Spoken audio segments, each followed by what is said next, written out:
नमस्कार, मी मंजुषा. मंजूस कोल्हापुरी किचनमध्ये तुमचं खूप खूप स्वागत. आज आपण बोटव्याच्या खिरीची एक वेगळी पद्धत पाहणार आहोत आणि ती म्हणजे ताज्या बोटव्याची खीर. जनरली बोटवे फक्त रव्याचे किंवा रवा मैदा दोन्ही मिक्स करूनही बनवतात, कडक उन्हात सुकवतात आणि स्टोअर करून वर्षभर हव्या त्यावेळी याची खीर बनवतात. परंतु या रेसिपीमध्ये आपण गव्हाच्या पिठापासून बोटवे बनवणार आहोत आणि ताजे बोटवे म्हणजे बोटवे बनवून झाल्यानंतर ते उन्हात सुकवून स्टोअर न करताच लगेचच आपण यापासून खीर बनवणार आहोत.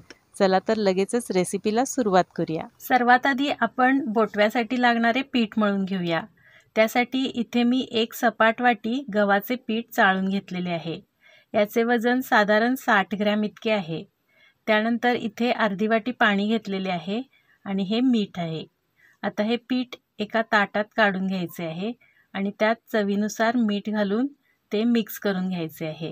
आणि यामध्ये एकदम पाणी न घालता अगदी थोडे थोडे पाणी घालत घट्ट अशी कणिक मळायची आहे. सुरुवातीला आपण अर्धी वाटी पाणी घेतलं होतं, त्यातलंही इतकं पाणी आता शिल्लक राहिलेलं आहे आणि ही कणिक अर्धा तास झाकून ठेवायची आहे. अर्ध्या तासांनी ही कणिक पाणी न लावता हाताने पुन्हा एकदा एकसारखी मळून घ्यायची आहे.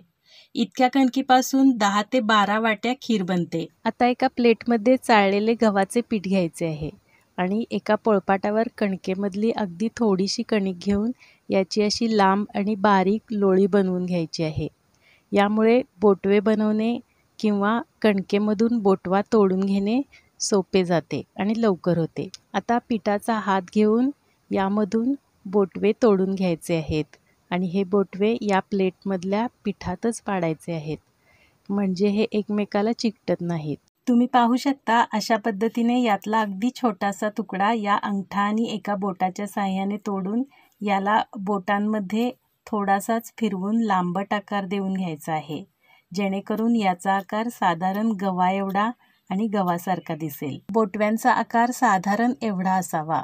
अगदी बारीक किंवा छोटे बोटवे खिरीमध्ये शिजून विरघळू शकतात, त्यामुळे साधारण एवढा बोटव्याचा आकार असावा. माझ्या घरी दरवर्षी गौरी गणपतीच्या नैवेद्यासाठी अशा प्रकारे खीर बनवण्याची खूप पूर्वापार चालत आलेली पद्धत आहे. परंतु बोटवे बनवण्यासाठी थोडा वेळ लागत असल्यामुळे माझ्या घरी खीर बनवायच्या आदले दिवशी बोटवे बनवून घेतले जातात आणि दुसरी दिवशी यापासून खीर बनवली जाते. उन्हात वाळवलेल्या बोटव्यांपेक्षा या ताज्या बोटव्यांच्या खिरीची टेस्ट खूपच सुंदर लागते. खूप इंटरेस्टिंग रेसिपी आहे, त्यासाठी व्हिडिओ शेवटपर्यंत लक्षपूर्वक पहा आणि रेसिपी आवडल्यास माझ्या चॅनलला सबस्क्राईब करून बेल आयकॉन प्रेस करायला विसरू नका. तसेच व्हिडिओला लाईक, कमेंट आणि जास्तीत जास्त जणांना शेअर नक्की करा. अशा पद्धतीने सर्व कणकीचे बोटवे आता बनवून तयार आहेत. आता हे बोटवे या पिठातच असेच रात्रभर झाकून ठेवून देऊया आणि दुसरे दिवशी सकाळी याची खीर बनवूया. दुसरे दिवशी सकाळी या पिठासहितच हे बोटवे चाळणीमध्ये घालून चाळून घेऊया.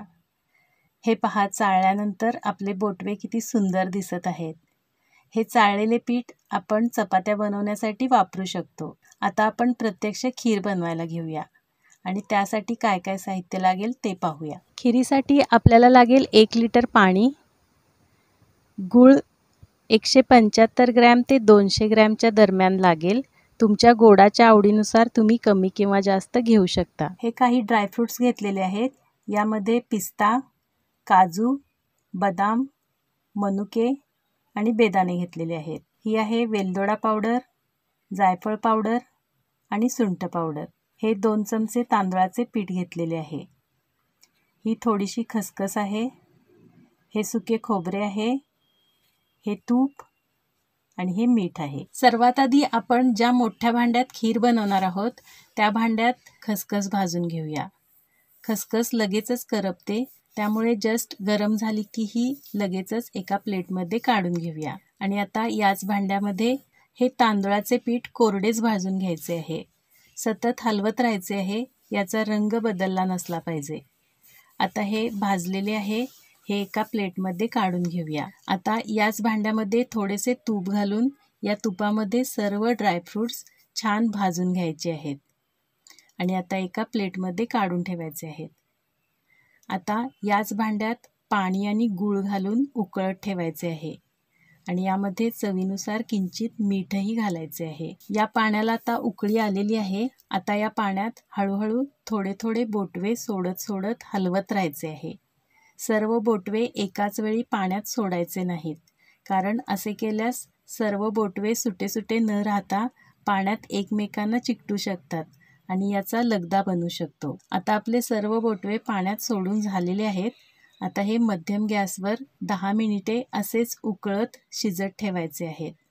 हे झाकायची गरज नाही। हे मिश्रण अधूनमधून सतत हलवत राहायचे आहे, नाहीतर खीर तळाशी करपू शकते। 10 मिनिटे झालेली आहेत। आता आपण हे चेक करूया। मस्त अगदी व्यवस्थित शिजलेले आहेत बोटवे। आता यामध्ये तुपात तळलेले ड्रायफ्रूट्स, वेलदोडा, जायफळ आणि सुंठ पावडर, भाजलेली खसखस, सुक्या खोबऱ्याचा खीस हे सर्व घालून व्यवस्थित हलवून मिक्स करून घ्यायचे आहे। आणि आता या भाजलेल्या तांदळाच्या पिठामध्ये थोडेसे पाणी घालून याची पेस्ट बनवून घ्यायची आहे आणि ही पेस्ट या उकळत्या खिरीमध्ये घालून हलवून व्यवस्थित मिक्स करून घ्यायची आहे।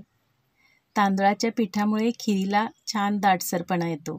तुम्ही यामध्ये आणखी एखादी वाटी पाणी ॲड करू शकता, कारण खीर जसजशी थंड व्हायला लागते तसतशी थोडीशी घट्टसर व्हायला लागते। आता याला एक उकळी आली की बारीक गॅसवर 3-4 मिनिटे ही खीर शिजू द्यायची आहे आणि त्यानंतर गॅस बंद करायचा आहे। आपली खीर आता खाण्यासाठी तयार झालेली आहे।